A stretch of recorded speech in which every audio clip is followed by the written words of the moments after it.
కామం క్రోధం లోభం మోహం త్యక్త్వా ఆత్మానం భావయ కూహం. ఆత్మజ్ఞాన విమూఢా విహీనా మూఢా తే పచ్యంతే నరక నిగూఢ. కామక్రోధాదులను వదిలిపెట్టి ఆత్మజ్ఞానం సంపాదించడానికి ప్రయత్నించు నాయన. అది లేని నాడు నీ యొక్క జన్మకు సార్థక్యం లేదు. దానికంటే అది కూడా నా చేత కాదు అంటే పర్వాలేదులే.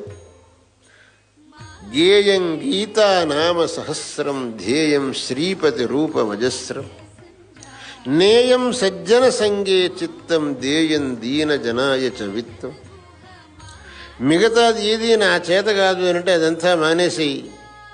కానీ రోజుకు ఒక కొంత సమయమన్నా భగవంతుడి యొక్క నామాన్ని జపించడానికి వినియోగించు. భగవంతుడి నామం ఉచ్చరించడం అనేది ఏమీ కష్టమైన పని కాదు. మనకేం నోరు తిరగదు అనే అంత విషయం ఏం లేదక్కడ. నమశివాయ అథవా రామాయ నమః అనటానికి ఏం నోరు తిరగాలి?